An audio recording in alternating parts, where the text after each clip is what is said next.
Chers amis, bonjour, Henri Dubost au micro. Très heureux de vous retrouver pour ce libre journal, pour ce nouveau numéro du libre journal de l'identité. Alors, dans le studio, notre premier invité, Yannick Geoffrey, bonjour. Bonjour. Alors, Yannick Geoffrey, je vous ai demandé, et vous avez gentiment accepté, je vous remercie pour le livre que vous avez écrit il y a 1 an maintenant, qui s'appelle Vladimir Bonaparte Poutine, essai sur la naissance des républiques. Alors déjà, simplement le titre et le sous-titre pourraient faire l'objet quasiment de l'émission entière. Et en effet, nous ouvrons des continents. Édition libre, perspective. Alors, perspective libre. Pardon, voilà. Perspective libre, effectivement. Est-ce que vous voulez dire 2 mots sur l'éditeur ? C'est un ami, Pierre-Yves Rougeron, qui a créé cette maison d'édition dans le prolongement de sa revue, qui est éponyme, qui s'appelle également Perspective libre, au début de l'année dernière, et j'ai été un de ses premiers auteurs publiés. Voilà. Très bien. Alors, donc, vous avez publié il y a 1 an, maintenant, c'était en avril. En avril, un peu moins d'1 an, oui. Ce livre sur Poutine, ce n'est pas le seul livre sur Poutine, mais son projet est tout à fait unique. Alors, est-ce que vous pourriez nous préciser la genèse de l'ouvrage, en particulier vous expliquer sur ce Vladimir Bonaparte Poutine ?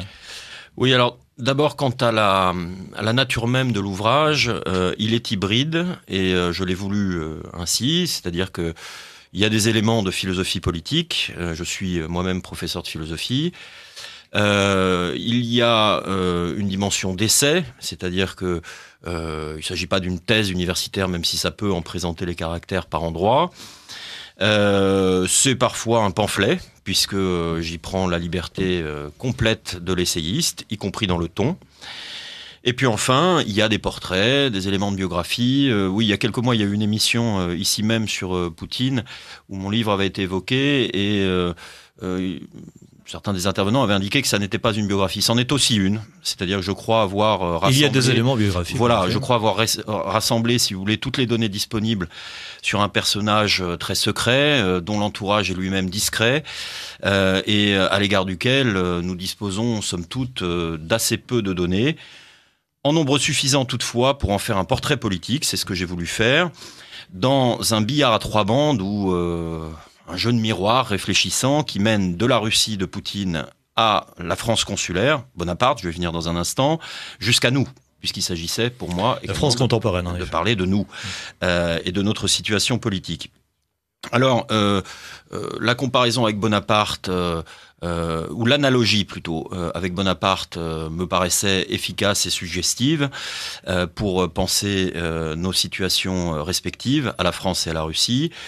L'un et l'autre sont des figures d'autorité, d'hommes forts républicains, et je vais en venir au sous-titre, qui soldent d'une certaine manière les conséquences d'un immense bouleversement révolutionnaire. Alors dans le cas de la France, une révolution, je dirais, en phase ascensionnelle, et dans le cas de la Russie, davantage une implosion, un effondrement de l'Union soviétique. Dans les 2 cas, il se produit un certain nombre de phénomènes liés au libéralisme ou au capitalisme, pour le dire plus crûment.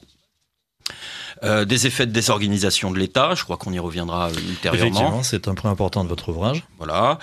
Une anarchie économique favorable à toutes les prédations et à la formation d'oligarchies rapides, insolentes. Et nous en parlerons naturellement, tout à fait. Et puis enfin, une crise de ce qu'on pourrait appeler l'identité nationale ou la fierté nationale, sachant qu'il faut recoller les morceaux entre l'ancien monde et le nouveau.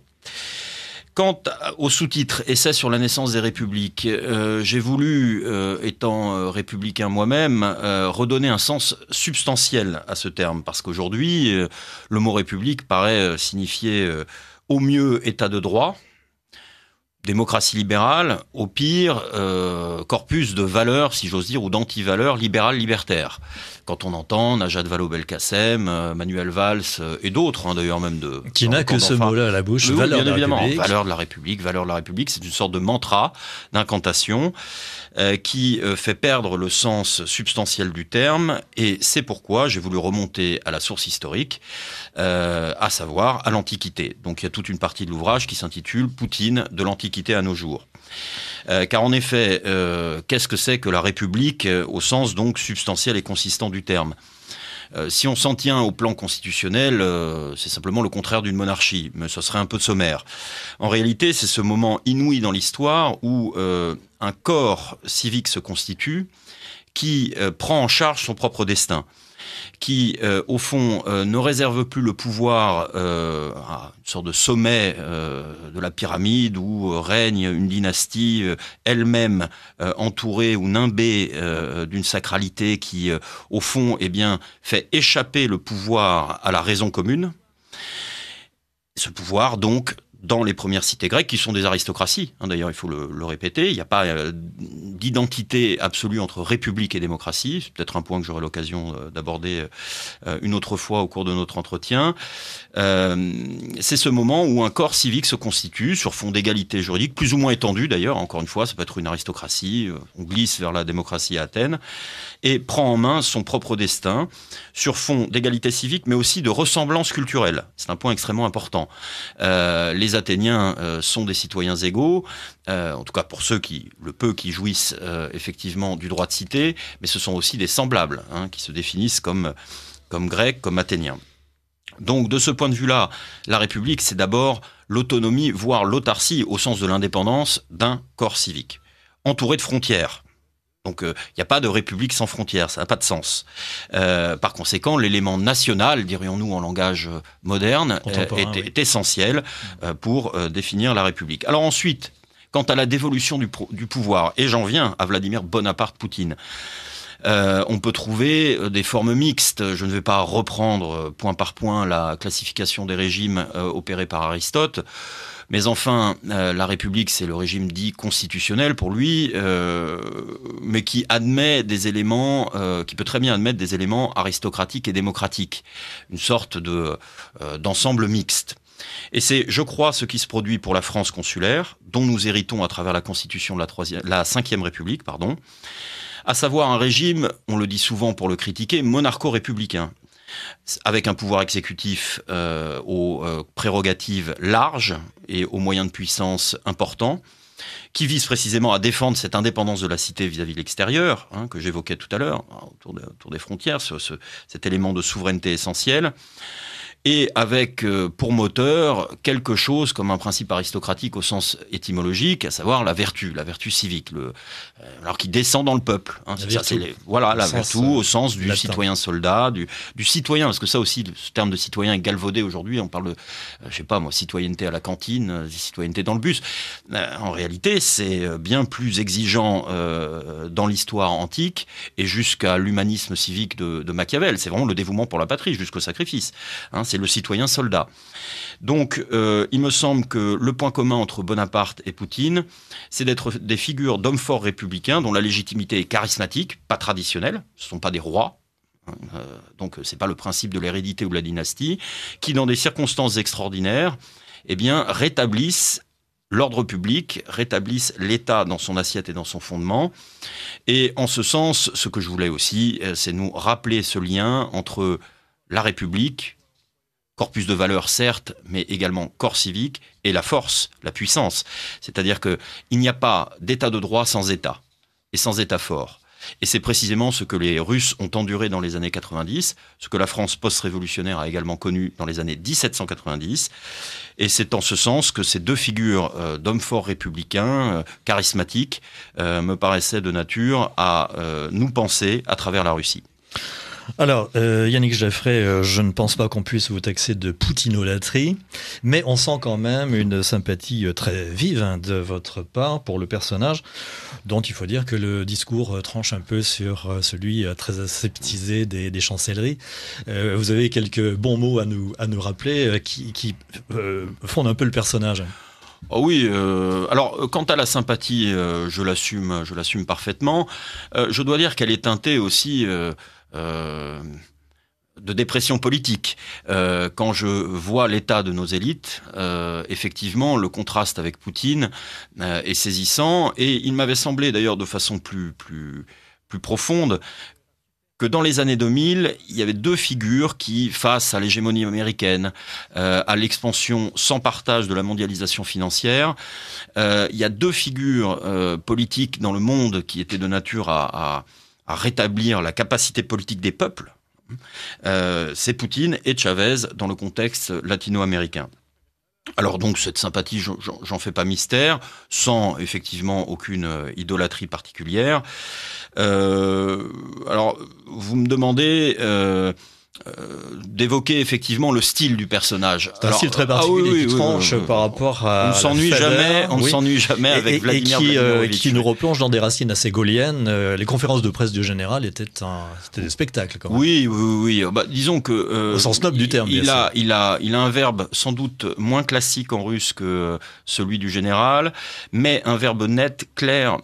Juridique et brutal en même temps, qui est pour beaucoup dans sa popularité. Les Russes sont un peuple d'État, sans doute pas un peuple civique, à mon avis ils sont en train d'y venir, mais un peuple d'État dont le chef conduit les âmes et revêt pour eux une importance essentielle. C'est-à-dire que le style du chef est essentiel pour eux, pour leur estime de soi, pour leur fierté nationale. Et par conséquent, effectivement, les borborigmes de Yeltsin, l'accent sudiste de Gorbatchev, ça c'est un fait mal connu, mais Gorbatchev... Effectivement, on l'ignore en France. Oui. Je salue tous nos amis marseillais, mais disons que Gorbatchev avait un accent qui pouvait se rapprocher d'un accent marseillais appuyé. C'est quoi? C'est un accent criméen? C'est quoi? Il est de la région de Stavropol, donc oui, c'est la Russie méridionale, tout à fait. Quant à Brejnev, sur la fin, il annonnait quelques borborigmes également. Donc, le verbe est important. Alors, par ailleurs, il y a un certain nombre de saillies. Effectivement, il a débuté son existence publique mondiale par le fameux « nous irons buter les terroristes tchétchènes jusque dans les chiottes ». Effectivement, voilà qui est... Oui, ça tranche par rapport au politiquement correct en France. Oui, non. On n'oserait pas dire ça. Il ne s'en embarrasse pas. Par ailleurs, il est capable de saillies assez drôlatiques comme celle qui le conduit à se définir comme le dernier démocrate depuis Gandhi. Il dit finalement, je suis vraiment dernier démocrate depuis Gandhi, je n'ai plus personne à qui parler. Qui le conduit, c'est une affaire, je crois, qu'on évoquera peut-être tout à l'heure, à comparer Snowden à Sakharov. Et a indiqué que la Russie... Au grand scandale de nos démocrates, naturellement. De nos démocrates et surtout des Américains, puisque il Mais rappelle... on parlera de l'affaire Snowden, effectivement. Il rappelle par la même occasion que la Russie n'extrade aucun dissident, je cite, définissant Snowden comme dissident, donc c'est un renvoyeur, la balle qui est renvoyée à l'envoyeur d'une certaine manière. Effectivement, il a un style extrêmement dur parfois. Après l'indépendance du Kosovo, lors d'une réunion de l'Organisation du traité de sécurité collective, qui rassemble un certain nombre de pays de l'ancien bloc soviétique, face à Mikhail Saakashvili, eh bien, il avertit que l'indépendance du Kosovo reviendra comme un boomerang en pleine gueule de ceux qui l'ont favorisé. Traduction exacte. Voilà, tout à fait, puisque il songe effectivement à l'Abkhazie et à l'Ossétie. En effet, réponse du berger à la bergère. Tout à fait, voilà. Alors, vous n'êtes pas potinolâtre, mais on vous sent également exaspéré par le traitement extrêmement partial des médias occidentaux, enfin de l'oligarchie en tout cas, dont le personnage est victime. Est-ce que vous pensez que Poutine, à partir de son accession au pouvoir, a bénéficié d'un certain état de grâce, ou bien il a été immédiatement diabolisé par les médias occidentaux? Alors, je suis effectivement exaspéré par ce traitement. Il me semble surtout révélateur de l'état des consciences ouest-européennes, puisque on ne supporte plus ni le patriotisme, ni la vigueur sur la scène géopolitique. On ne supporte pas que Poutine fasse exister cette multipolarité que par ailleurs on prétend souhaiter.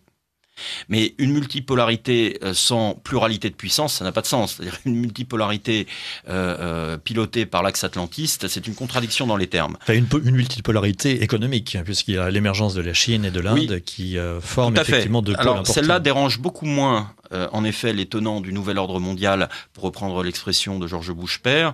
Mais la Russie, c'est un point extrêmement important, me semble bien davantage que l'Inde et la Chine, qui sont vraiment centrés sur leur développement économique et leur puissance précisément matérielle. La Russie est aujourd'hui une des puissances, et je crois la puissance majeure qui porte la multipolarité politique, diplomatique. C'est dans la définition par rapport elle est tout à fait essentielle. Alors un état de grâce, écoutez, il ne me semble pas. Au tout début des années 2000, Poutine stratégiquement s'inscrit dans la lutte contre le terrorisme global après les attentats du 11 septembre. Il entame quelques manœuvres de rapprochement avec les États-Unis, ce qui lui vaut la sympathie, par exemple, d'un Alexandre Adler à l'époque. Mais enfin, Zbigniew Brzezinski, célèbre néoconservateur démocrate, le qualifie dès 2001 de Mussolini moscovite. Et dans les médias français, il ne me souvient pas qu'il ait véritablement bénéficié d'un état de grâce. Mais alors là, je dirais depuis 2 ou 3 ans, et surtout depuis l'an dernier, la diabolisation atteint des taux absolument radioactifs. Il est passé du statut de petit Satan au grand Satan. Là. De petit Satan au grand Satan, et puis pourquoi pas d'autiste atteint du syndrome d'Asperger. Ça, c'est la dernière en date. Et de qui ? Ce sont les États-Unis qui ont. Enfin, aux États-Unis, il y a une étude des services américains qui est parue, selon laquelle des psychiatres lui attribueraient tous les symptômes du syndrome d'Asperger, c'est-à-dire une forme d'autisme, etc. Alors, la psychiatrisation de l'adversaire était une spécialité soviétique. Il faut croire qu'elle a changé de camp. Ça devient absolument grotesque, mais très révélateur. C'est-à-dire que Poutine rassemble sur sa personne un certain nombre de prédicats du politique auxquels ont renoncé nos élites et qui lui reprochent. Au fond, il est un vivant reproche puisqu'il est patriote, il exerce la souveraineté pleine, entière de son pays. Alors donc effectivement, l'homme à abattre. Qui est gênant. L'homme à abattre, même si notre président prend des accents martiaux, mais ça rend un son très désagréable, oui, puisqu'il menace de déclarer la guerre à la Russie. Il aime beaucoup la guerre, manifestement, ce garçon, mais ça fait vraiment l'impression, vous savez, du pharmacien de campagne un peu lâche, qui se retrouve, de Hollande, là, je parle de Hollande, qui se retrouve avec un fusil entre les mains, ou en tout cas avec des gens qui autour de lui ont des fusils entre les mains, et qui goûte les joies d'une violence d'autant plus stimulante pour lui, qui n'exerce pas la responsabilité, le pouvoir, puisque en réalité il n'y a pas de politique étrangère française autonome, sauf au Mali, effectivement, dans un cas très particulier. Voilà. Donc, il me semble en effet que Poutine est au cœur des choses et que sa diabolisation est hautement significative du degré allez, on va être gentil, d'involution de nos élites, pour ne pas dire dégénérescence. Alors nous allons essayer de parler peut-être un peu rapidement parce que le temps passe très très vite du Poutine d'avant le 9 août 99, c'est-à-dire le jour où il a pris finalement le pied dans le pouvoir. Il avait des responsabilités auparavant, mais c'est le jour où il est devenu chef du gouvernement. Alors comment accède-t-il au pouvoir ? En quelque sorte, quel est son 18 Brumaire à lui, pour filer la métaphore par rapport à Bonaparte. Pourriez-vous nous parler également de son mentor Anatoly Sobchak, qui a eu une influence très importante, aussi bien pour la formation de sa personnalité que pour sa carrière. Oui, alors je remonterai à la jeunesse de Poutine, mal connu, mais dont il faut retenir 2 traits. Alors celui qui est généralement rapporté, à savoir son appartenance au KGB, qui effectivement est essentiel pour comprendre le personnage. Il a une culture de la puissance, les accords internationaux dans lesquels, si vous voulez, il faut faire confiance à l'adversaire d'hier, comme Gorbatchev a eu la naïveté de le faire, ça, effectivement, ça le laisse parfaitement froid. Il connaît les Américains par le prisme du KGB, et par conséquent, il ne se fait aucune raison de leur faire confiance. Mais le point important, et j'en viens à Sobchak, c'est que c'est un juriste. Sobchak était son professeur de droit à l'université de Saint-Pétersbourg, et cette formation de juriste est essentielle pour comprendre non seulement la langue de Poutine que j'évoquais tout à l'heure, qui lui vaut une part de sa popularité, mais aussi sa politique étrangère et même intérieure. En effet, il est à la fois de ceux qui assument pleinement l'exercice de la puissance, mais qui a toujours le souci de lui donner des formes juridiquement intelligible, compréhensible. C'est-à-dire qu'il faut que la puissance puisse être durable, que ce soit au plan international ou au plan intérieur. D'où la dictature de la loi, qui est un des thèmes, effectivement, qui lui a été beaucoup reproché à l'Ouest, mais c'est cette idée du primat de la loi par tous les moyens, mais par tous les moyens légaux. De la même manière, en ce qui concerne la Crimée, on y reviendra tout à l'heure, il se soucie de donner un caractère véritablement légal, selon les canons du droit international auquel il se réfère souvent, mais davantage comme un moyen de la puissance, certes, mais tout de même en juriste. Donc il y a vraiment une culture de juriste qui consiste à faire s'écouler la puissance dans les formes du droit. La force prime le droit, comme disait Bismarck, mais le droit garantit la durée des situations créées par la force. Bon, ça, c'est donc un point essentiel. Pour sa trajectoire et pour aller vite, il rejoint Sobchak après avoir démissionné du KGB au moment de la tentative du putsch conservateur soviéto-conservateur d'août 91. C'est pas certain ça qu'il ait démissionné parce que vous savez, les tchéquistes, comme ils s'appellent entre eux, en règle générale, maintiennent cette vocation toute leur vie durant. Mais enfin, admettons... Tchéquiste un jour, tchéquiste toujours. Un jour, tchéquiste toujours. Il rejoint donc Sobchak à la mairie de Saint-Pétersbourg. Il sera en charge des relations extérieures de la ville. Il lui demeurera fidèle. Alors Sobchak est un réformateur yeltsinien plutôt, ça il faut le dire. Il sera pris dans un certain nombre d'affaires, mais Poutine ne lui retirera pas son soutien. Yeltsin sera sensible à la loyauté manifestée par Poutine. Il le fait venir au sein de l'administration présidentielle, qui est une sorte de gouvernement bis en Russie, et ça remonte à l'époque tsariste. C'est une très très vieille affaire, ça. Il y a le gouvernement et puis il y a l'administration présidentielle qui jouit de prérogatives très très larges. Shadow cabinet, en quelque sorte. C'est à ciel ouvert, c'est-à-dire que véritablement il y a des prérogatives qui sont, alors qui ne sont pas exactement déterminées par la Constitution de 1993, qui est pratique. Ça permet au président un peu de déterminer qui fait quoi, mais il peut très bien décider qu'un certain nombre d'affaires seront traitées directement par l'administration présidentielle plutôt que par le ministre de tutelle. Alors, il grimpe, si j'ose dire, il connaît une ascension rapide dans cette administration présidentielle, puis il sera nommé donc directeur du FSB, successeur du KGB, à l'été 98, puis Premier ministre en août 99, comme vous l'avez rappelé, au moment de la guerre de Tchétchénie. Au départ, il apparaît véritablement comme un membre du clan Yeltsin au sens très large, et puis il va prendre son essor et son indépendance, tirant de l'affaire tchétchène un surcroît de légitimité. Puisque, effectivement, les Russes n'avaient pas digéré la défaite, parce que c'était une défaite de 96, la Tchétchénie s'étant installée dans une indépendance de fait, qui était l'indépendance de trop. Parce que pour les Russes, la perte des républiques soviétiques, c'était la perte de l'empire tsariste. Il faut s'installer ici dans l'histoire longue. C'est ce que j'ai essayé de faire tout du long de cet essai, puisque en France, nous avons une conscience mutilée, myope, au fond, comme si l'histoire de France commençait dans les années 70 ou 80.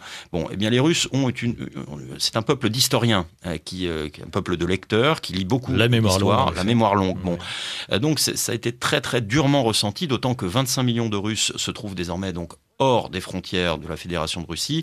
La perte de la Tchétchénie qui débouche sur la mer Noire aurait été l'amputation de trop.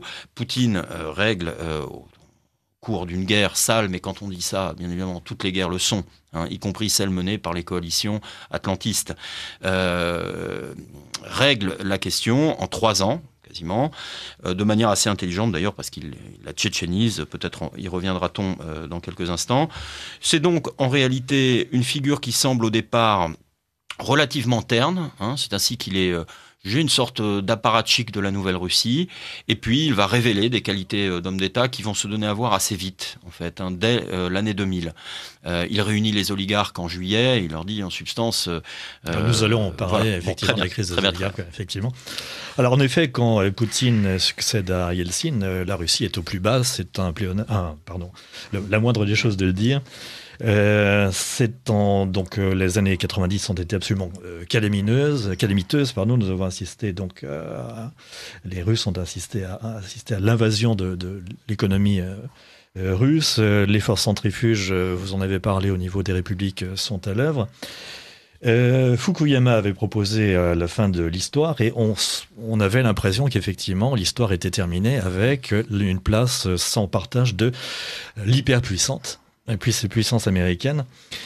Et donc, est-ce que vous pouvez dresser un portrait de cette Russie en situation assez précaire au niveau des années 90 ? C'est une situation absolument glaçante que celle de la Russie dans les années 90.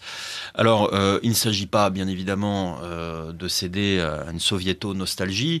Bernard Lugan, qui, je crois... ne passe pas exactement pour un philo-communiste, disait très bien que sans nostalgie de l'Union soviétique, on peut tout à fait considérer que les années 90 ont placé le peuple russe dans une situation pire encore que celle des années 80. En effet, la fin de l'histoire voulue par Fukuyama et les néoconservateurs américains, ça se travaille, si j'ose dire. Et une myriade de conseillers autour de Yeltsin vont opérer ce qu'on a appelé la thérapie de choc, c'est-à-dire le passage en un mois, ou en un an, mais enfin un mois quasiment, puisque dès le mois de janvier 1792, un train de mesures ultralibérales est mis en marche, qui va aboutir à la privatisation généralisée du pays, à la piratisation, selon une expression qui aura piratisation, en effet, qui aura cours effectivement dans les années 90. On livre l'économie d'une part à des oligarques de l'intérieur qui dépaissent le parc public russe, puisqu'il est donné des bons de privatisation à chaque Russe, mais sauf que le Russe modeste qui n'a pas ou peu d'épargne, va les vendre. Ils sont d'une valeur de 10 000 roubles chacun. Ceux qui, parce qu'ils avaient des liens avec les mafias de l'époque soviétique ou parce qu'ils sont plus malins que les autres. Khodorkovsky est très, très doué, hein. C'est un businessman sans trop de scrupules. Et effectivement, ils vont s'approprier le parc pétrolier, le parc automobile russe. Bon, donc, première aliénation, l'aliénation économique, qui va se traduire par une paupérisation spectaculaire de la Russie. Tous les indicateurs de la dépression économique et morale sont au rouge. Le plus frappant peut-être pour nos auditeurs, c'est de savoir que la mortalité masculine, alors qu'il y a des causes aussi, je dirais, culturelles, il faut être honnête, dans l'histoire longue, là pour le coup, de la Russie, les comportements alcooliques, violents chez les hommes sont assez répandus, mais la mortalité masculine était descendue jusqu'à 57 ans. Ce qui était le taux du Bangladesh à la même époque. La natalité s'effondre, le taux de pauvreté augmente, particulièrement dans les zones rurales ou périrurales. Le taux de suicide également. Le taux de suicide, bref, ce sont vraiment des années noires. Au plan politique et géopolitique, la Russie est humiliée de part en part, jusqu'à ce pic qui voit des soldats russes sous les ordres de l'OTAN en Bosnie. La voix de la Russie n'est plus entendue dans le monde. L'affaire du Kosovo le démontre. C'est là que le basculement va s'opérer. Parce qu'il faut dire qu'il y a quand même un précurseur de Poutine, c'est Yevgeny Primakov, qui a été ministre des Affaires étrangères dans les années 96-99. Et alors, il y a eu des intermittences, et qui essaye de rétablir la souveraineté de la Russie et de la dégager d'engagements internationaux qui sont en réalité des accords du faible au fort. Le Rousseau des constitutions pour la Corse et la Pologne, qui est un Rousseau étonnant, un Rousseau nationaliste, disait bien que les accords qui lient le faible au fort sont en réalité des chaînes. Il y a vraiment là un état d'aliénation, de dépossession, et puis, vous l'avez évoqué, la dépossession intérieure, puisque les républiques fédérées, les sujets de la fédération, comme on les appelle, ont tendance à s'émanciper. Le Tatarstan pratique des taux de TVA comme il veut. Dans le Primorié, à la frontière chinoise, on organise une espèce de troc comme ça, libre, avec le grand voisin. On est vraiment dans un état de décomposition de l'État. Et le Tatarstan récolte les impôts, je crois, à la place de l'État central. Oui. Alors, l'impôt ne rentre plus. Les entités fédérées tirent à U et à Dia. On est très proche, effectivement, de la situation qui a cours sous le Directoire. qui ne parvient plus à faire rentrer les recettes fiscales, qui est en L'État est crise exsangue, financière. L'État est exsangue. De grands prédateurs constituent des fortunes insolentes et rapides. Alors nous allons reparler effectivement de la crise des oligarques. Ils sont combien à peu près? Une quinzaine, une vingtaine à dépecer? Une vingtaine, pour les grands squales.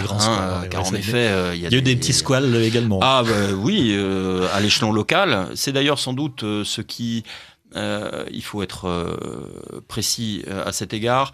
Ce sont sans doute les petits oligarques locaux qui ont le mieux survécu à l'ère Poutine. Faut quand même le dire. C'est-à-dire qu'il y a tout de même des localités en Russie, des petites villes où le poids de mafia et de politique corrompue est encore très important. Il ne s'agit pas de dresser un portrait, je dirais... manichéen. Oui, manichéen et idéalisé de la Russie de Poutine. Oui, en effet, ils sont donc une quinzaine pour les principaux d'entre eux. Ils sont ivres de leur puissance, à telle enseigne qu'ils rédigent même pour 7 d'entre eux, les 7 banquiers, une lettre ouverte dans laquelle ils prescrivent quasiment au peuple russe son choix lors des élections de 96. Ils entourent Yeltsin, Boris Berezovsky, qui est mort il y a quelque temps, est même membre du Conseil de sécurité nationale. Ils sont véritablement ivres de puissance. Poutine n'appartient pas à cette bande précisément, puisque lui, il appartient au groupe de ceux qu'on appelle les siloviki, de Silla, la force, c'est-à-dire ceux qui appartiennent aux organes de force, KGB, services de l'armée, services spéciaux, renseignements, police et même certains services du ministère de la Justice. Par conséquent, il va s'agir pour lui de rétablir l'État dans son autorité. Il peut s'appuyer sur le seul legs praticable et positif de l'ère Yeltsin, à savoir la Constitution de 1993, qui est une constitution présidentialiste, à laquelle, je crois, le doyen Gélard, d'ailleurs, a apporté sa touche. Il a été conseiller de Yeltsin à l'époque.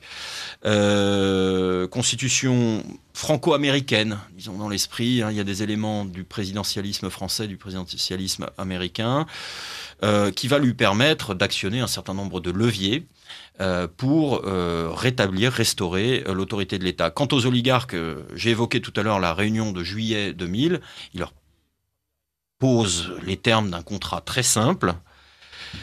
Je ne reviens pas sur la façon dont vous avez acquis vos fortunes au moment de la thérapie de choc et des années Yeltsin, mais je ne prononce pas d'amnistie, ce qui permet de conserver une utile épée de Damoclès sur ces charmants garçons. Vous pouvez continuer à faire des affaires, mais à 2 conditions. 1, vous payez vos impôts. 2, vous ne faites pas de politique. Khodorkovsky, dont les médias ouest-européens, à commencer par Libération, qui il y a quelques années avait fait une chronique de la Maison des Morts, repeignant Khodorkovsky... une sorte de Solzhenitsyn. Alors on a les Solzhenitsyn qu'on mérite. Solzhenitsyn est un grand écrivain, un russophile, panslaviste, ça a à peu près rien à voir. Khodorkovsky donc ne se plie à aucune des 2 exigences et il sera arrêté en octobre 2003, ce qui mettra un terme à la phase répressive. Ensuite, on pourrait dire qu'on passe à une forme de domestication des oligarques. Poutine ne les a pas expropriés, ça aurait réveillé sans doute des souvenirs encore trop chauds de l'époque soviétique. En outre, ça aurait été sans doute peu efficace. Il les maintient dans leur puissance économique, mais il leur retire toute capacité politique. Et quand il s'agit d'enjeux névralgiques, eh bien, c'est l'État qui a la main. Alors on peut peut-être remarquer, mais ça, je le fais à titre tout à fait personnel, que parmi ces oligarques, la plupart auraient pu bénéficier d'un passeport israélien. Ce qui peut expliquer éventuellement ou américain. Ou américain, ce qui peut expliquer l'inimitié des médias occidentaux à l'encontre de Poutine. Oui, alors on peut tout de même dire une chose là-dessus. C'est que Mikhail Fradkov, qui a été le Premier ministre de Poutine, de 2004 à 2008 est juif russe, juif, c'est-à-dire que ce que Poutine a combattu, c'est effectivement toutes les forces centrifuges avec des gens qui avaient des intérêts dans d'autres pays, États-Unis, Israël, mais en revanche, il n'y a pas d'hostilité à l'égard des juifs nationaux russes, hein, si vous voulez. Et c'est la même chose pour l'islam, mais on pourra peut-être y revenir. Alors, Poutine est quasiment immédiatement confronté à une épreuve du feu terrible avec la crise tchétchène. Est-ce que vous pourriez... Oui, alors elle est emblématique. Hein. C'est ce qui l'a conduit très habilement dans les suites immédiates du 11 septembre à inscrire l'opération de guerre en Tchétchénie dans le cadre de la lutte contre le terrorisme global déclenché par les Américains à la suite donc des attentats.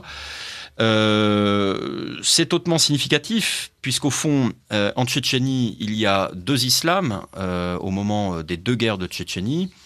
Un islam implanté, territorial, ancien, même s'il faut dire que les Tchétchènes sont le dernier peuple colonisé par l'Empire tsariste, ceux qui ont sans doute le moins accepté la tutelle russe. Donc il y a déjà une base d'irrédentisme et d'indépendantisme, mais ils sont rejoints par des djihadistes wahhabites, principalement, plus que salafistes, ça viendra après, qui sont des partisans d'un djihad international et d'un califat universel. Donc finalement, ça s'était déjà vu en Bosnie, d'ailleurs, cela. Hein. Que fait Poutine ? D'abord, il écrase dans les grandes villes, il écrase l'insurrection indépendantiste, effectivement, de manière extrêmement brutale, mais ensuite il tchétchénise le conflit, c'est-à-dire qu'il confie à Aslan Kadyrov, puis son fils Ramza, qui n'est pas un enfant de cœur, hein, ça il faut tout de même le dire, dont les méthodes sont extrêmement brutales, mais il leur confie le maintien de l'ordre et la lutte précisément contre les djihadistes. Tout en injectant dans l'économie tchétchène des fonds considérables. Ce qui va même faire un peu grogner certains Russes, hein, considérant que cette injection est excessive. Ce qui fait que Grozny, désormais totalement reconstruite, est une ville prospère. Donc il a été... Plus aucune violence en Tchétchénie, dans les montagnes, dans les montagnes, mais ça s'est surtout déplacé vers le Daghestan. Maintenant, hein. Il y a des poches, effectivement, de djihadistes qui s'apparentent davantage à une guérilla qu'à une guerre d'indépendance. Voilà. Alors, ensuite, effectivement, nous allons parler de la politique de Poutine en matière intérieure. C'est un rénovateur en matière administrative, pénale et sociale. Oui, alors c'est surtout en matière administrative et pénale, pour une part, que Poutine mène la politique la plus énergique, rétablissement de l'autorité de l'État, qui lui permettra également de rétablir avec l'autorité de l'État, parce que, encore une fois, les Russes sont un peuple d'État, pour une part, qui à la fois se défie d'un État qui est... depuis des siècles oppressif, mais qui est en même temps contre l'étranger, le garant de la pérennité russe. Donc, il rétablit l'autorité du centre sur les sujets de la fédération. Les gouverneurs de républiques fédérées ou de régions autonomes ne sont plus élus au suffrage universel. Mise au pas des gouverneurs. Voilà, mise au pas. Alors, ils sont de nouveau éligibles au suffrage universel. Avec Medvedev, je crois. Oui, c'est Medvedev qui a voulu ça. Pour l'instant, on ne peut pas encore mesurer les effets de ce rétablissement de l'élection au suffrage universel, mais le climat a largement changé parce que l'autorité du centre fédéral est désormais respectée. Au plan pénal, il y a eu un certain nombre de réformes que je détaille dans l'ouvrage, réforme du barreau. L'enjeu, et il est de taille, c'est d'implanter un certain légalisme, toujours Poutine le juriste, au sein d'un peuple russe qui est très rétif. Les Russes ont de vieilles habitudes de relations informelles. Alors on appelle ça de la corruption, ça peut être le cas, mais pour les Russes, moi je sais, j'ai parlé à un Russe qui me disait mais vous êtes trop bureaucratique. Je lui dis ah bon toi qui viens d'un ex-empire tsaristo-soviétique, tu me parles de bureaucratie. Et il me dit, oui, parce que regarde, par exemple, si je fais un excès de vitesse un soir, bon, moi, en Russie, je peux m'arranger avec vous, ça va être un procès, ça va prendre des mois, etc. Oui, une bouteille de vodka, ça suffit. Voilà, alors ils ont cette culture-là, de la débrouille aussi, de l'entraide, qui est ambivalente, parce qu'effectivement, ça débouche bien souvent sur des pratiques que notre légalisme français, je crois qu'on a raison là-dessus, réprouve avec justesse. Ce que les Russes ne supportent pas, c'est la corruption, je dirais, de grande échelle et qui occuperait la tête de l'État. Il faut que la tête de l'État soit russe et libre et souveraine. D'où la popularité de Poutine dès lors qu'il met au pas les oligarques. Et puis je crois que Poutine, surtout, a développé une grande politique de réconciliation nationale entre les anciennes Russies, la mémoire tsariste, les Russies, voilà, la Russie blanche, et puis les nostalgiques de l'Union soviétique, dont il est pour une part. C'est pas un nostalgique. Oui, pour lui, l'histoire russe est un bloc. C'est ça. Il ne fait pas le passage de l'ombre à la lumière. Sans l'ombre d'un début, de commencement, d'embryon, de germe, de repentance. Ce qui nous change. Tout à fait. Oui, ça c'est un point que je développe. Et le contraste est saisissant avec, bien évidemment, nos élites françaises. Donc, il opère une politique de réconciliation nationale. Ça va du rétablissement de la musique de l'hymne soviétique avec des paroles nouvelles, une fête nationale qui joue de la contiguïté avec l'ancienne qui célébrait la Révolution d'octobre.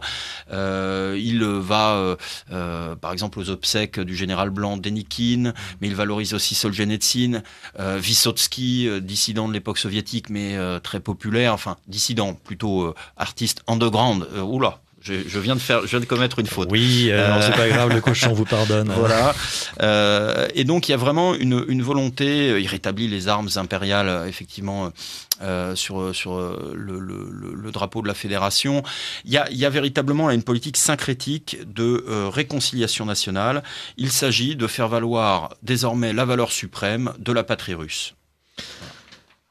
Le temps passe et je rappelle à nos auditeurs qu'ils sont à l'écoute de Radio Courtoisie et que je reçois Yannick Geffray pour son livre Vladimir Bonaparte Poutine, sous-titré Essai sur la naissance des républiques, aux éditions Perspectives Libres.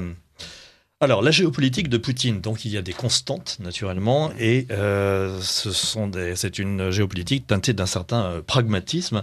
La place internationale en tant que grande puissance, la Russie la retrouve incontestablement avec Poutine. Oui, à telle enseigne d'ailleurs que quand je conçois l'idée de cet essai à la fin de l'année 2010 et que j'en commence l'élaboration en début 2011, je ne peux pas anticiper la place majeure que Poutine prendra à partir des années 2013-2014.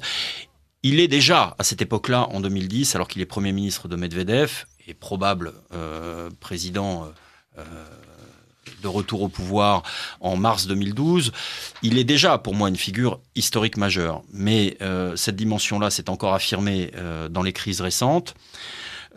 Écoutez, je le décris comme un tenant de l'esprit de Westphalie, c'est-à-dire du réalisme politique. Vous faites allusion à 1648. Voilà, au traité de Westphalie qui consacre le principe de la souveraineté nationale et territoriale et qui font cesser les guerres de religion qui précisément étaient déclenchées par le fait que tel État ou telle principauté considérait devoir intervenir ou sur le territoire d'une autre pour des raisons religieuses, c'est-à-dire pour des raisons de définition de contenu politico-religieux. Les traités de Westphalie consacrent un autre principe, celui de la souveraineté territoriale et nationale, qui précisément veut mettre un terme, ça ne sera jamais complètement le cas, bien évidemment, hein, quand on pose un principe en géopolitique, il est toujours contesté, les principes ou les visions du monde que ce nouveau principe vient corriger, continuent d'exister, le schéma de la croisade ou du messianisme politico-religieux ne disparaît pas en 1648, mais enfin, c'est ce principe-là qui est consacré.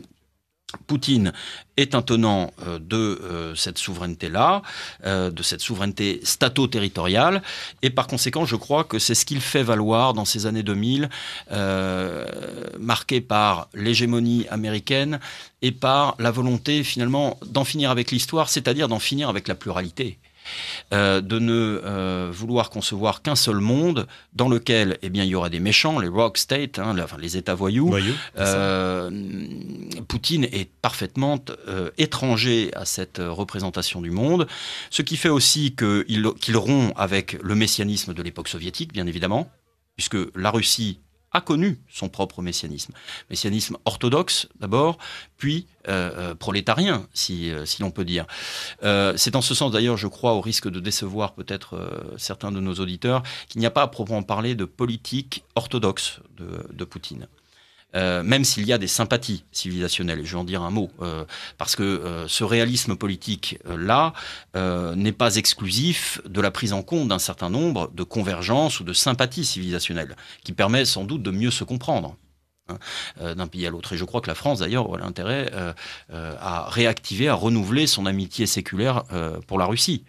Mais le principe premier, c'est vraiment le principe westphalien, cette idée qu'il y a des nations, il y a des territoires, qu'on ne fait pas de politique en dehors de ces réalités, qu'on ne construit pas des nations. Alors je ne sais pas si j'ai le droit encore, ce sera ma troisième expression en anglais, mais le nation building des néoconservateurs américains qui croient que le monde est une matière plastique et qu'on peut faire ce qu'on veut des nations, les amener vers la démocratie et le marché. Poutine est tout à fait étranger de cette représentation. Et donc il est un acteur parce qu'il sert les intérêts nationaux de la Russie, avec un certain égoïsme national, il est l'acteur et le vecteur, à mon sens, d'une multipolarité réelle, et pas simplement d'une multipolarité incantatoire. C'est bien joli de vouloir la multipolarité, mais si on veut la multipolarité, il faut la Russie.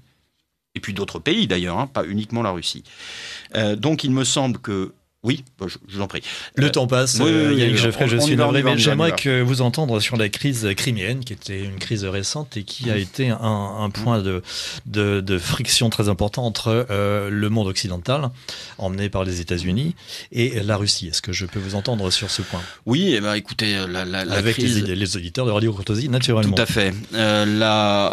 L'affaire de Crimée s'inscrit dans la crise ukrainienne.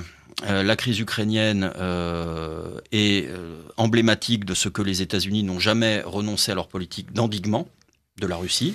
Alors excusez-moi, mais je précise que cette émission a été préenregistrée. Nous sommes aujourd'hui dans le studio à la date du 10 février. Cette émission sera passée le 6 mars, et donc à peu près dans un mois. Et l'actualité allant assez vite, il se peut très bien que ce que nous disions aujourd'hui même, 10 février, soit dépassé le 6 mars, au moment où, amis auditeurs, vous allez écouter cette émission. Oui. Je ferme la parenthèse. La situation peut évoluer, mais ce qui me semble en revanche bien établi, c'est le processus qui a conduit à l'éclatement de l'Ukraine, la guerre civile en Ukraine, et au rattachement de la Crimée à la Russie. En effet, cette politique d'endiguement et d'otanisation des marches de l'ancien Empire soviétique, dont Gorbatchev a eu la naïveté de croire qu'elle ne se produirait pas pour la simple raison que les Américains lui avaient dit qu'ils ne la pratiqueraient pas. Bon, ça, c'est une naïveté absolue. Bien évidemment, il s'agit d'encercler la Russie. Les promesses n'engagent que ceux qui les reçoivent. Voilà, tout à fait. Donc, il s'agit de faire basculer l'Ukraine, qui est le foyer historique de la Russie, dans l'axe atlantiste, ce que ne peut accepter pour des raisons nationales la Russie de Poutine et Poutine lui-même. Tout était disposé au 21 février de l'an dernier, 2014, pour qu'un accord soit pris entre les diverses parties ukrainiennes après la manifestation particulièrement meurtrière de la veille, du 20 février. Simplement... un coup d'État se produit une fois que les ministres des Affaires étrangères sont pour la plupart partis. Fabius part le vendredi 21, alors que son rôle aurait sans doute été de rester pour garantir la pérennité de cet accord. Le 23, le nouveau gouvernement putschiste, je pèse le mot, le gouvernement de fait, promulgue l'interdiction de la langue russe dans les provinces russophones, ce qui déclenche, bien évidemment... Une déclaration de guerre par rapport une déclaration de guerre à la Russie. Réelle, morale et symbolique. De là, la réaction de la Russie va être vive en ce qui concerne la Crimée. On sait que la Crimée a été cédée dans des conditions extrêmement obscures en 1954 ce qui est à l'époque la République socialiste soviétique d'Ukraine. Khrouchtchev. Voilà, par Khrouchtchev. La Crimée est historiquement russe, que ce soit par sa population, par son histoire. Elle a été l'objet d'un soin multiséculaire par les tsars qui voulaient s'ouvrir un débouché sur les mers chaudes. Ça, c'est une vieille constante de la géopolitique russe. Poutine, le juriste, a pris soin avec ses interlocuteurs criméens de donner un caractère légal, démocratique à ce processus de rattachement qui a été plébiscité, bien évidemment. La Russie est russe, elle jouissait d'une concession sur Sébastopol, elle n'aura plus à la payer au gouvernement de Kiev. Et tout ce processus s'achèvera par le discours du 18 mars devant un parterre de responsables russes. Très beau discours de Poutine, discours historique, qui installe véritablement dans le temps long de l'histoire russe un discours comme on aimerait en entendre effectivement du côté français. Alors, la crise ukrainienne, elle est sous nos yeux, elle se déroule sous nos yeux. Quels sont les enjeux à l'heure actuelle de cette crise ?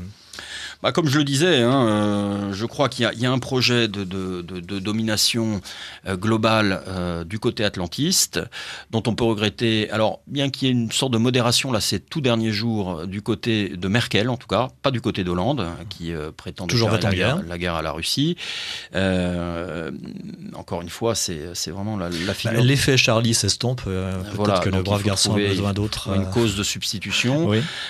contre les intérêts nationaux de la France, car en effet, il serait, à mon sens, de l'intérêt de notre pays de se rapprocher de la Russie, sans s'y soumettre ni s'y inféoder. Encore une fois, quand on est souverainiste, on l'est jusqu'au bout. Et d'abord pour sa propre nation. Et d'abord pour sa propre nation. Donc, en effet, il y a une entreprise de domination globale atlantiste qui, précisément, s'en prend à la Russie parce qu'elle a les capacités et militaires et diplomatiques de faire valoir ou de faire porter une autre voix, et de coaliser autour d'elle un certain nombre d'États-nations qui souhaiteraient connaître un développement autonome, s'affranchir peut-être d'un certain nombre de contraintes exercées par la dite communauté internationale. Et là, souvent le faux-nez des États-Unis d'ailleurs. Voilà, elle est à Washington, cette communauté internationale, Washington, Londres, etc. Donc, je crois que là, la guerre d'Ukraine, puisque c'est une guerre, est un enjeu majeur. Il faudra ici bien observer la suite des événements. On peut déjà dire que les Russes soutiennent la rébellion, si l'on peut dire, ou l'insurrection des deux républiques déclarées de Lougansk et de Donetsk, qu'ils n'y envoient pas de troupes pour l'instant, parce que ça ne serait pas de l'intérêt de la Russie, pour l'instant. Je dis bien pour l'instant, puisque vous avez souligné le pragmatisme de Poutine. Je pense que toutes les options pourraient être ouvertes, mais ça ne serait pas de l'intérêt de la Russie de donner à cette lutte l'aspect d'une annexion. Ça n'en serait pas tout à fait une en réalité, puisque les Ukrainiens russophones ou les Russes d'Ukraine de l'Est, puisque il y a en parité à peu près ces deux populations-là, il y a assez peu de Russes ukrainophones et pro-Kiev à l'Est. Mais voilà. Sont plutôt vers l'Ouest. Sont dans une guerre d'une certaine manière d'indépendance. Et c'est aussi pour ça, à mon avis, outre le piètre état de l'armée ukrainienne, je ne suis pas un spécialiste des questions militaires, je me fie justement à ceux qui connaissent ces réalités-là. Il y a le fait que d'un côté, vous avez un gouvernement qui bombarde les populations civiles et qui va contre la volonté de la population majoritaire, et de l'autre, d'une certaine manière, un peuple en armes. Or, sans optimisme irraisonné, c'est une force là, de se battre chez soi, sur son sol, pour défendre son identité, sa langue, son territoire. Le cas du Vietnam, le cas de l'Afghanistan sont emblématiques. Et je crois que c'est une des raisons des difficultés rencontrées par Kiev à l'Est, parce qu'ils sont en train de perdre ce conflit armé. Donc finalement, ça chemine, selon vous, vers une partition de l'Ukraine ? Une partition ou une fédéralisation. J'avoue qu'avec Poroshenko et ses alliés, j'ai un peu de mal à imaginer qu'ils en viennent à la raison politique, justement, une forme de raison politique, raison relative, disait Carl Schmitt, c'est-à-dire que on ne peut pas être gouverné par des dogmes absolus. Le critère essentiel, c'est l'intérêt national, l'équilibre des puissances. Ça serait de l'intérêt de Kiev, même d'accepter cette fédéralisation, parce que sinon, ça va être à l'intérieur de l'Ukraine. Sinon, effectivement, on va aller vers une partition de fait. Alors, la France n'est jamais très loin dans votre propos, elle est toujours en filigrane. Est-ce que vous envisagez un axe Paris-Moscou, mais certainement pas, j'imagine, avec les dirigeants que nous subissons actuellement en France? Non, oui, ça c'est très peu probable. En effet, alors ce que j'envisage très positivement, c'est d'abord la restauration de la souveraineté et de l'indépendance française. Une France indépendante fera ce qu'elle veut. Si elle souhaite, et elle devrait, à mon sens, s'appuyer sur ses atouts dans le Pacifique, sur son espace maritime, qui est le 2e du monde, elle doit le faire. Si elle souhaite s'appuyer intelligemment sur la francophonie, elle doit le faire. Si elle souhaite projeter ses capacités, ses intérêts vers l'Amérique latine, elle doit le faire. Simplement, et ce réalisme politique-là, qui permet d'agir tous azimuts, qui invite même à agir tous azimuts, en ce qui concerne l'Europe, ne se sépare pas d'une certaine sympathie, disais-je tout à l'heure, amitié civilisationnelle qui fait que on partage une histoire, une mémoire commune qui permet sans doute d'améliorer le dialogue diplomatique. De ce point de vue-là, nous avons tout intérêt à nous rapprocher de la Russie, qui nous permettrait de rééquilibrer l'influence allemande au sein de l'Union européenne, union dont à mon avis il faudrait que nous sortions, purement et simplement, ça je le dis en mon nom propre. En outre, les réserves énergétiques de la Russie sont un atout considérable qui nous permettrait d'assurer notre sécurité sur ce plan-là pendant longtemps, y compris d'ailleurs au plan militaire. On peut imaginer des coopérations militaires, mais alors je le précise, en aucun cas pour faire une espèce de contre-OTAN. Il ne s'agit pas de passer de la tutelle de Washington à celle de Moscou. En aucun cas. Il s'agit simplement d'appuyer une politique de souveraineté et d'indépendance sur un allié dont le moins qu'on puisse dire est qu'il est puissant et alternatif, qu'il s'oppose aussi au modèle de la mondialisation financière. Alors, pas tout à fait. C'est-à-dire qu'il y a bien évidemment des mondialistes en Russie. Ils ne sont pas tous à raisonner, si j'ose dire. Mais malgré tout, il y a cette idée d'un certain protectionnisme que je crois la France devrait redécouvrir, un certain colbertisme qui permet de protéger les secteurs névralgiques de notre économie. Bien, Yannick Jeffrey, l'heure a passé très très vite en votre compagnie pour votre livre dont je rappelle le titre, Vladimir Bonaparte Poutine, sous-titré Essai sur la naissance des républiques, aux éditions Perspectives Libres. Alors, deux minutes de conclusion. Oui. Allez-y, je vous écoute. Oui, bah écoutez, je ne peux que formuler une espérance pour la France qui ne fera pas, si elle recouvre son indépendance comme la Russie, mais qui fera comme elle-même. Et de ce point de vue-là, la Russie donne l'exemple d'un pays aliéné dans les années 90 qui recouvre tout de même sa capacité d'action propre sur la scène internationale, un certain ordre intérieur, un certain type aussi de vertu civique, républicaine au sens substantiel du terme, au sens national du terme. Voilà, moi je souhaiterais qu'on renationalise la République, qu'on libère la France du carcan euro-atlantiste et qu'on la fasse sortir du modèle économique libre-échangiste qui détruit ses industries, ses artisanats, ses savoir-faire. Donc, si vous voulez, je nourris tout de même quelques espoirs politiques. Nous sommes un grand pays, un grand peuple. Il faut simplement que nous nous en souvenions et qu'à la tête de l'État, se trouvent des hommes décidés à servir cette histoire. Yannick Jeffrey, je vous remercie. Serez-vous à la fête du livre de Radio Courtoisie au mois de juin ? Ah ben, si j'y suis invité, j'y étais la dernière fois. Ah, vous y étiez déjà. Oui, j'ai